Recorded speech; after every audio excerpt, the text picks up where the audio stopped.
예, 오늘은 우리 책 보면 31페이지에 저번에 봤던 거 후반부 오늘 31페이지에서 32페이지 앞부분까지만 우리가 주로 보겠습니다. 오늘은 특별히 하나님을 아는 지식에 하나님을 아는 지식과 우리 자신을 아는 지식 이 두 가지가 모든 지혜다라고 이제 칼빈이 그렇게 이야기했는데요. 네. 특별히 하나님을 아는 지식은 구속주 하나님과 창조주 하나님을 알아야 된다. 그래서 크게 말하면 하나님을 아는 지식은 모든 것을 지으신 하나님. 이 창조주에는 또 섭리의 그런 주님도 들어가겠습니다. 그리고 구속주 하나님은 우리를 구원하러 오신 그런 구속주 하나님.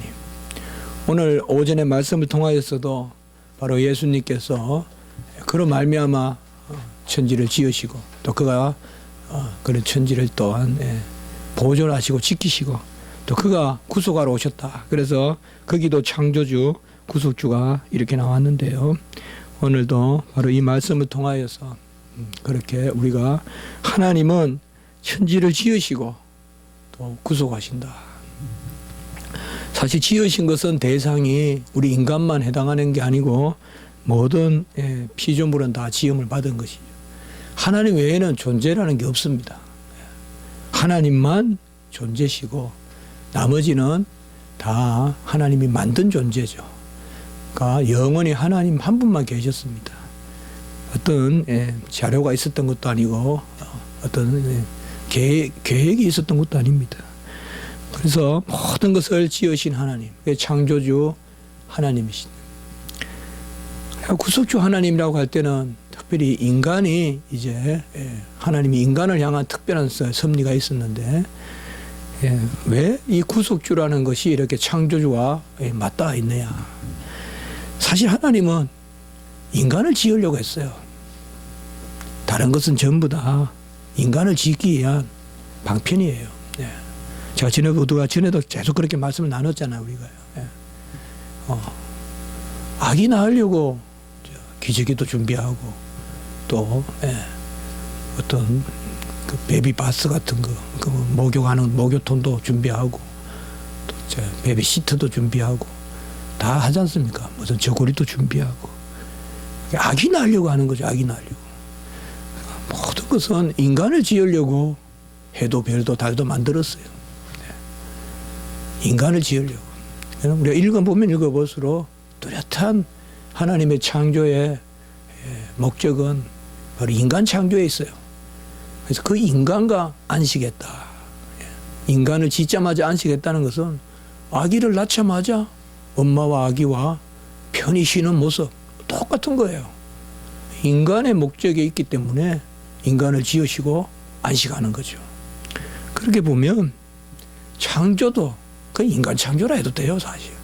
나머지는 인간을 지으려고. 아기 안 낳으려는데 무슨 다른 것을 기저귀 같은 걸 준비할 필요가 있겠어? 마찬가지다. 그런 면에서는 바로 창조와 구속. 그 인간이 이제 본래 인간의 지은 목적에 부합하지 않으니까 하나님께서 그 인간을 회복시키는 거죠. 죄도 인간이 지어지고 그 또한 구속도 우리 인간이 이제 구속돼야 되는 거죠. 다시금 대속이 돼야 되는 거죠. 그러니까 하나님은 대속의 원리에 따라서 인간으로 사람으로 우리 예수 그리스도를 보내주시는 것입니다.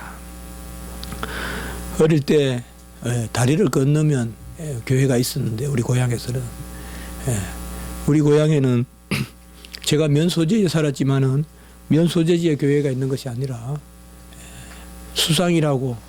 왜 수상이라고 하면 그 옆에 물이 냇가가 흐르기 때문에 이제 수상이라는 동네인데 거기에 이제 교회가 있었어요.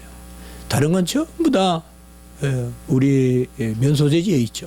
학교도 그렇고 우체국도 그렇고 또 파출소도 그렇고 면사무소도 물론 말할 것도 없고 근데 유독 교회만 그쪽에 있었어요. 그래서 교회를 가려면 그 다리를 건너가야 됐고 근데 그 교회가 이제 보면 통합적 교회였고요. 그때 그 옆에 보면 작은 교회가 있었는데 나무 밑에 그게 이제 합동적 교회였고 예, 그랬는데 그 교회 가다 보면 애들이 이제 장난을 쳐요. 그 동네 애들이 되게 짓궂어요. 왜 그 동네에 교회가 있냐면 그 동네에 일찍 예, 복음이 들어갔는데 거의 그 동네는 다 안 믿어요. 예, 특별히 서씨가 많이 살았는데 예, 거기에 임씨가 많이 살았는데 거의 다 안 믿어요. 그쪽은. 그런데 아이러니컬하게도 최고 못됐어요. 그쪽 애들이. 예, 그 임씨들이 아주 그냥 얼마 못됐는지 우리가 냇가에서 이제 우리 집에서 고기를 잡으러 냇가에 가면 고기를 쫓다 보면 고기가 이제 상류로 올라가잖아요. 예? 잡으러 올라가자면 그 다리까지 올라가면 그쪽 동네 가게 되거든요. 그러면 그게 딱 그만 나타나면요. 어디서 막 형들이 와가지고 고기도 빼앗고, 예? 그냥 잡은 거 고기채로 다 가져가고 계속 그래요. 그래 근데 그쪽에 또 다리 밑에 고기가 많이 살잖아요. 그래서 항상 거기 가면 고기만 빼앗는 게 아니라 또 때려요. 그러니까 참 그 동네가 그런데, 그 동네에 이제 교회가 있는데요. 그 저도 초등학교 교회를 이제 가게 됐는데, 그 보면요, 그 웅덩이를 파가지고 거기 어릴 때 장난하는 거 있잖아요. 그냥 흙이니까 그때는 시멘트도 아니고 아스팔트도 아니고 거기에 이렇게 파가지고 오물을 막 집어넣고 그 다음에 딱 이렇게 위에 나뭇가지를 놓고 흙을 뿌려놔요. 요새 그런 장난 안 하죠. 네. 그러면 거기 붕더붕더 빠져요. 또 가다가. 예? 그게 이제 개구장이들이 있어가지고. 네. 그 제가 왜 지금 이 이야기 하느냐. 예. 이 일반 은총도 특별 은총도 같이 역사를 해야 되는데, 예. 이게 특별한 은혜를 받으러 교회를 가는데 이 일반 은총이 아닌 거예요. 이게. 예. 그래서 어릴 때 제 생각에는 교회 다니면 과연 다 착한가? 이게 이제 여러 가지 질문으로. 그 당시에 이제 삼천리 자전거가 처음 생겼는데, 우리 집 앞에 지금 삼천리 자전거가 있어요. 그 당시에 삼천리 자전거 포 했던 아저씨가 교회 다녔어요. 근데 그때는 이제 자전거를 1시간 빌려 타면 20원인가 주고 빌려 탔어요. 자전거를.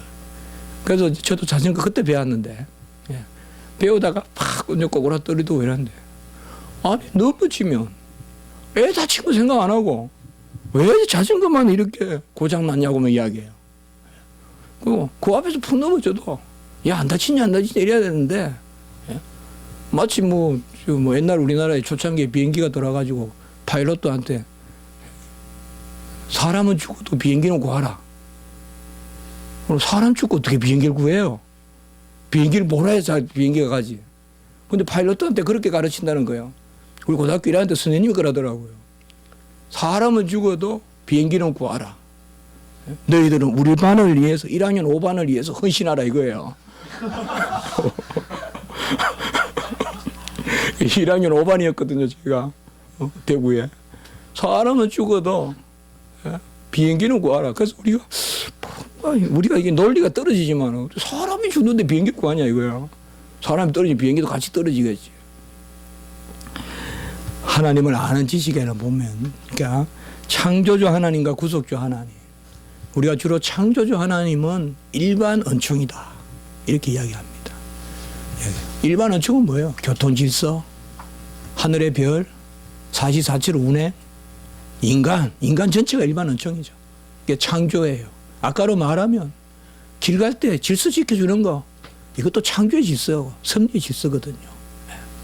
길에다 웅덩이 파도 되고 뭐 그러면서 구원받아도 되고 이게 아니에요.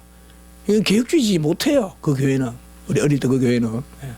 걔들은 다 비계획적이에요.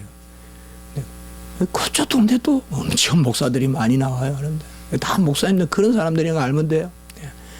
그 동네 목사님 되게 많아요. 임시들. 근데 하나님은 이 창조 지식과 구속 지식을 함께 해주시고 특별히 창조주와 구속주를 알게 하시는데, 일반적인 순서로는 성경을 넘기면 우리는 먼저 창조가 보이죠. 창세기가 있고 그 다음에 3장쯤 가보면 이제 타락이 있고 3장 15절에 우리가 소위 원복음이라고 하는 그러한 여자의 후손이 그 다음에 뱀의 머리를 상하게 하고 이런 부분이 나오잖아요. 그래서 그게 이제 구속이단 말이죠. 그래서 창조가 구속에 앞서지만은 신앙적인 순서로, 신학적인 순서로 하면 구속주 하나님을 알지 못하면 창조주 하나님을 인정하지 않습니다. 아무리 해가 쬐쬐 내려져서 실과가 무르익어도 그것이 하나님이 은혜를 베푸셔서 했다고 생각 안 합니다. 우리가 믿는 사람만이 하나님을 우리가 높이고 또 찬양하고, 그래서 창조주 하나님과 구속주 하나님의 지식은 항상 함께 있는데 구속주 하나님의 지식이 앞섭니다. 사실상 믿음으로는 먼저 알아야 돼요. 하나님이 나를 구원했다는 것을. 그래야 그분이 천지를 지었다는 것이 보여요. 이 순서가 거꾸로 되면 우리는 그걸 자연신학이라고 그럽니다. 먼저 지은 것을 알면 구원에 이른다라면 그건 우리가 자연신학이라고 부르고, 우리는 계시신학인데 계시신학은 특별히 뭐냐? 구원 계시의 신학이에요. 먼저 구원을 받아서 하나님의 구속주 되시면 내 죄를 사하시고 온전케 하셨다. 그러면 만물이 보이기 시작합니다. 저는 하나님 앞에 은혜를 받고 이렇게 목회자로 살면서 가장 하나님께 감사한 것은 정말 만물이 새롭게 보인다는 거예요. 만물이 정말 자연이 아름답게 보이고요. 설명할 수가 없어요. 자연이 아름답게 보이고 정말 그냥 와닿는다 그럴까요? 그냥 잠긴다 그럴까요? 옛날에는 자연도 뭔가 자꾸 부딪혔어요. 안 아름답다는 거 아니에요. 아름다워요. 간혹은 너무 아름다워요. 지금으로 생각하면 이기지 못할 만큼 아름다웠어요. 우리가 방황하고 헤매는 사람들에게 자연 시인들이니 자연 같은 거 글 쓰는 거 보면 정말 부대낄 정도로 아름답잖아요. 그렇지만은 뭔가 거기 아름다우면은 이렇게 잠기는 아름다움이 아니라 막 뭔가 이렇게 힘들게 하는 아름다움이라 그럴까요? 그런 것도 우리가 있을 수 있잖아요. 우리가 김종선 그 시에 보면 북치는 소년입니까? 거기에 보면 제일 첫 구절이 바로 의미 없는 아름다움. 그러죠. 의미 없는 아름다움. 아주 유명한 19절이잖아요. 의미 없는 아름다움. 아무 의미도 없는데 무슨 아름다움이 있다는 거죠. 참 와닿잖아. 우리가 의미 없는 아름다움. 뭐뭐기 때문에 아름답다가 아니라 이제 의미 없는 그런 아름다움이다. 저는 그분이 어쨌든 삶이 어쨌든 하나님을 향하여 있는 부분이 많다고 그렇게 여기는데, 우리가 창조주와 구속주는 오늘 시편은 바로 왜 제가 19편을 또 오늘 여러분들 아주 또 히브리서 1장 다야 또 시편도 19편 다 이렇게 보게 되셨는데, 크게 전에도 이 말씀 우리 한번 크게 봤어요. 1절에서 6절까지는 창조주 하나님을 뜻하고 있고 1절에서 6절까지는 창조를 노래하고 있어요. 그 다음에 7절부터 크게 7절부터 바로 우리가 13절까지 다 이야기해도 돼요. 13절까지는 그냥 말씀이에요. 그래서 이건 특별 계시예요. 특별 계시. 그래서 19편 1절에서 6절까지는 일반 계시고, 그 다음에 7절에서 13절까지 특별 계시고, 뭐 경우에 따라 11절까지 해도 되는데 그냥 13절까지 해도 돼요. 그 다음에 14절에 보면 나의 반석이시여 구속자이신 여호와여, 이렇게 해서 바로 구속 계시가 나와요. 구속. 그래서 일반 계시, 그 다음에 특별 계시로서의 말씀, 그리고 14절에 보면 구속주 하나님, 여기에 보면 나의 반석이시여 나의 구속자이신 여호와여, 14절에 내 입의 말과 마음의 묵상이 주님 앞에 연락되기를 원하나이다. 우리가 시편 19편은 119편의 요약판이라고도 하거든요. 시편 119편이 최고 길잖아요. 성경 중에서. 요약판이라고 하는데 여기에 보면 작은 성경이 들어있어요. 여기에 바로 앞부분에 보면 창조주 하나님, 하나님의 영광을 선포하고 궁창이 하신 일을 나타내고, 언어도 없고 말씀도 없으나 4절에 보면 소리가 온 땅에 토하고 말씀이 세상 끝까지 이르고 해가 신랑과 같이 나오고 하늘이 끝에서 저 끝까지 운행하며, 바로 이 부분은 창조주 하나님이십니다. 우리가 책에 보면 하나님은 무한하시고 영이시고 살아계신 삼위일체 하나님인데 항상 이렇게 하나님을 저는 이렇게 부릅니다. 같이 해볼까요? 무한하고 영이신 삼위일체 하나님. 무한하다는 말은 바로 영원하다, 무변하다. 시간적으로는 영원하다, 공간적으로는 무변하다. 그렇게도 이야기하는데 무한하다는 것은 곧 완전하다는 것 같아요, 여러분들. 완전하다는 거야. 완전한 정도로 무한하다는 거예요. 이 말은 헤아림의 정도가 아니에요.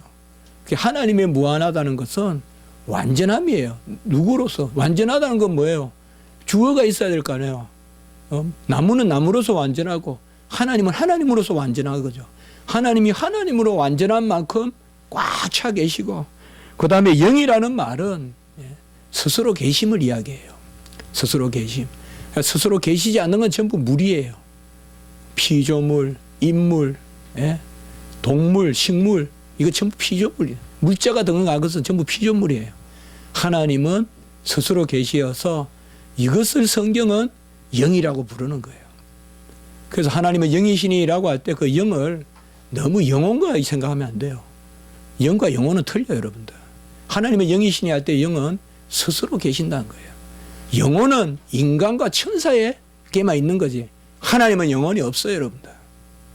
하나님은 그런 것으로 규정이 되지 않아요. 하나님께 육체가 없듯이 하나님은 영혼이 없어요. 하나님은 영이시니라고 할 때는 하나님이 스스로 계시다. 제가 여기서 말하고자 하는 것은 그 다음 부분이에요. 살아계시다 이 말이죠. 살아계신 삼위일체 하나님인데 하나님이 살아계신 삼위일체면 사랑이다. 제가 말씀드렸어요. 하나님은 살아계시면 사랑이시고 그 살아계시니 사랑이시다. 하나님이 살아계시는 것은 전부 사랑이에요. 사랑의 표현이에요.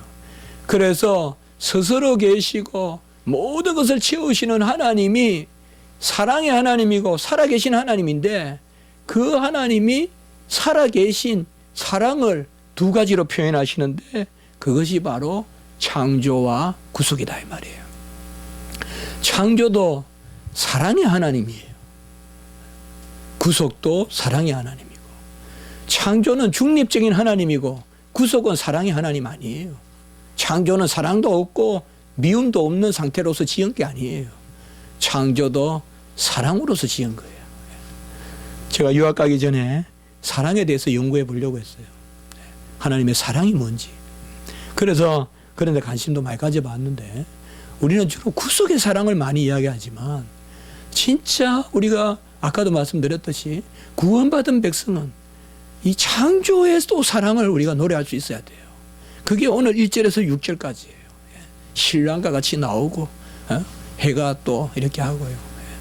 분명히 하나님 앞에 신앙을 잘 가진 사람은 이 창조 질서도 그저 정복하라 그러니까 막 구원만 받았으면 되고 막 창조 질서는 막 그냥 이런 게 아닙니다.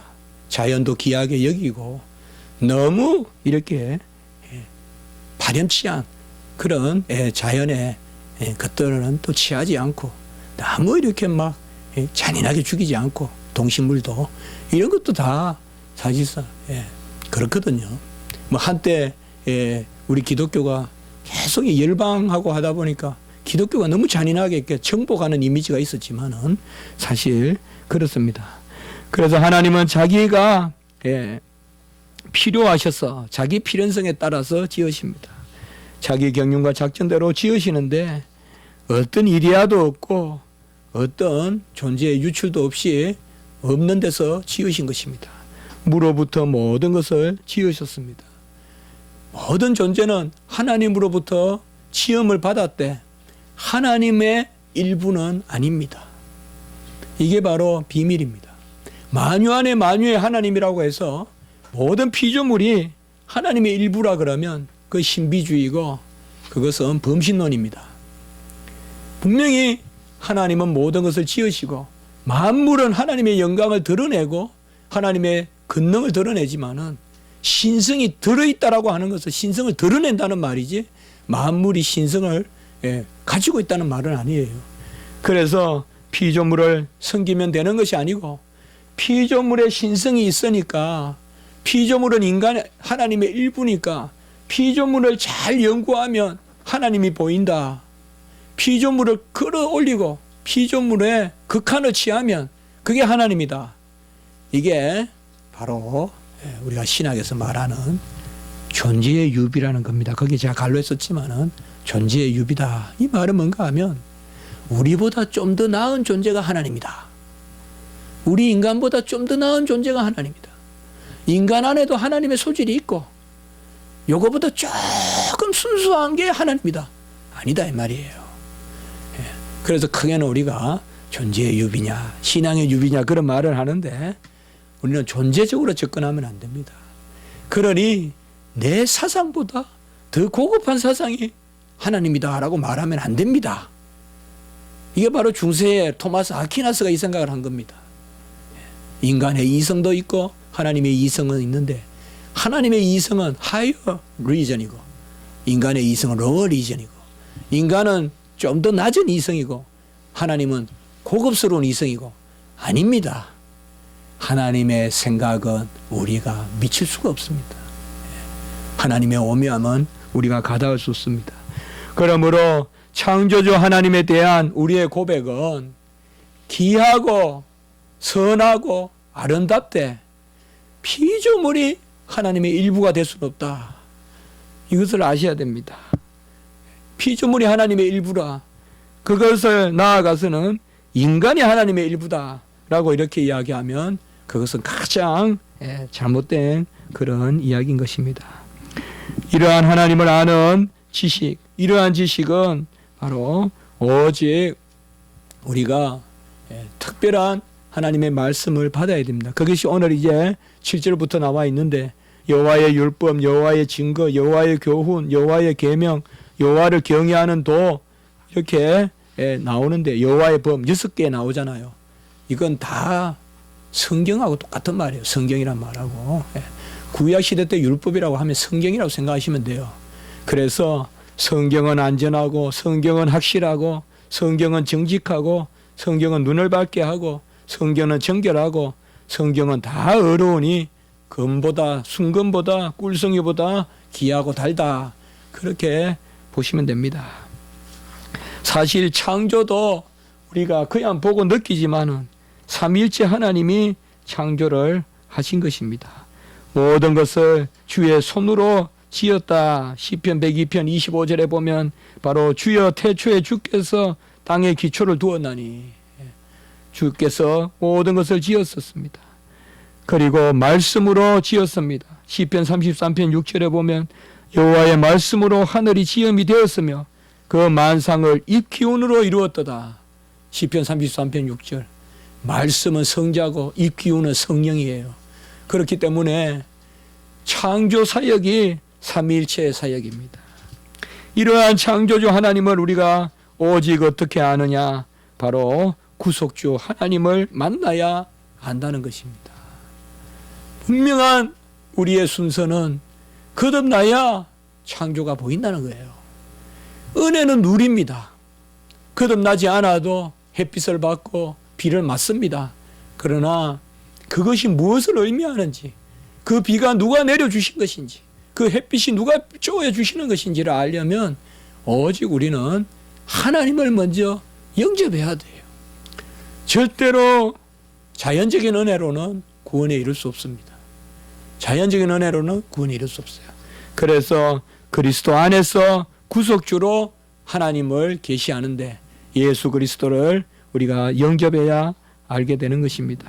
시편 27편 1절에 보면 여호와는 나의 빛이요 나의 구원이시니 여호와는 내 생명의 능력이시니 라고 말씀했습니다. 이것은 바로 구속주 되시는 그런 여호와 하나님을 말하고 계십니다. 여호와는 내 생명의 능력이고 시편 36편 9절에 보면 진실로 생명의 원천이 주께 있사오니 라고 이렇게 말씀하고 있습니다. 우리는 자연적인 생명으로는 하나님을 경외할 수가 없습니다. 생명의 원천은 바로 주께 있다는 것은 하나님이 우리의 진정한 아버지가 되실 때 그 생명이 우리의 영원한 생명이요 진정한 생명이 되는 것입니다. 그리스도 안에서 우리를 구속하신 그것을 만세전에 정하시고, 이것은 저번에 우리가 같이 봤죠. 예수 그리스도가 하나님의 아들로서 구속주가 되시는 것은 성경에 이미 증거되어 있습니다. 요한복음 5장 39절은 여러분들 잘 기억하셔요. 중요한 말씀입니다. 너희가 성경에서 영생을 얻는 줄 생각하고 성경을 연구하나니 이 성경이 곧 내게 대하여 증언하는 것이요. 바로 성경이 영생을 증언하는 것이고 그 영생이 바로 예수 그리스도께 있다. 그것이 요한복음 5장 39절인 것입니다. 그러므로 우리는 구속주 하나님 그 예수 그리스도를 통하여서만 자연의 섭리를 알고 또 운행의 법칙을 아는 것입니다. 그래서 그 다음 페이지에 보시면 이러한 주님께서는 이미 구약시대 때도 드러나셨고, 그래서 제가 현재라고 썼는데 현존하시고 같은 말입니다. 그러니까 요새 우리가 말씀을 봤죠. 여호와의 사자라는 이름으로도 많이 나타나고, 구름기둥 불기둥도 구름기둥 불기둥 우리가 교회라고도 하거든요. 구름기둥 불기둥에 앞장서 간 여호와의 사자가 있어요. 선행에 갔다. 교회의 머리이신 예수 그리스도시죠. 그래서 우리는 먼저 구속주 하나님을 영접해야 자연이 보이는 것입니다. 구원을 받으면 자연도 보이고, 구원을 받으면 자연을 정복하고 생육하고 번성하고 다스립니다. 그래서 오직 우리가 자연을 상대하고 사회를 상대하고 일반적인 은총을 온전히 누리는 길도 예수 그리스도를 만나서 구원을 이루어야 됩니다. 우리는 어디에 힘을 써야 되겠습니까? 바로 구속주 하나님을 온전히 붙드시고 기도하시고 그 가운데서 하나님께 맡기십시오. 우리의 마음은 일반 은총과 특별 은총이 부딪힐 때 우리는 많은 경우에 일반적인 것에 마음을 쏟습니다. 그것을 해결하면 특별한 것이 해결될 줄 믿어요. 아닙니다. 교회가 중요한 것이, 믿음이 중요한 것입니다. 어려운 일이 있으면 다 해결하고 교회에 오겠다고 생각하지 마십시오. 교회가 해결돼야 세상이 해결되는 것입니다. 조금만 힘든 일이 있으면 교회부터 멀리하는 그런 마음은 합당하지 않습니다. 구속적인 은혜가 온전해야 일반적인 은혜가 온전한 것입니다. 믿음이 온전해야 하나님 앞에서의 관계가 온전해야 나머지 일들이 의미가 있는 것입니다. 믿음이 약해지고 식는데 재물이 뭐가 필요하고 건강이 뭐가 필요하겠습니까? 그런 재물이 있어봤자 내 나를 파묻어 버릴 것이요. 그런 건강이 있어봤자 엉뚱한 곳에 나가고 객기나 부리다가 넘어져 죽을 수밖에 없는 그런 건강일 수밖에 없습니다. 연약해도 피골이 상접해도 욕과 같이 재산을 뺏기고 가족도 뺏기고 모든 것을 앗아가더라도 생명의 영혼은 살아있어서 내 영혼이 바로 내가 이 가죽 너머로 하나님을 바라보는 그런 일이 있어야 하나님께 나아가는 것입니다. 오늘 시편의 마지막 아까도 말씀을 봤듯이 바로 하나님은 우리에게 이러한 일반적인 창조의 계시로 자신을 드러내시고 또 7절 이후에 말씀의 계시, 특별 계시로 자신을 드러내시는데 그것에 대하여 온전치 못한 우리의 모습이 있었고 그것을 14절에 나의 반석이시요 구속자이신 여호와께서 내 말과 입의 묵상이 주님 앞에 연락되기를 원하나이다 라고 우리가 잘 아는 말씀이죠. 이 14절로 그렇게 마치고 있는 것입니다. 오늘 거기에 32페이지에 넷째 줄에 너희는 그 구절만 한번 읽고 마치겠습니다. 너희는 시작. 너희는 하나님께로부터 나서 그리스도 예수 안에 있고 예수는 하나님께로서 나와서 우리에게 지혜와 의로움과 거룩함과 구속감이 되셨으니 기록된 바 자랑하는 자는 주 안에서 자랑하라 함과 같게 하려 함이니라. 같이 합시다. 주 안에서 자랑하라. 이 자랑이야말로 생명의 자랑이고 열매 맺는 자랑입니다.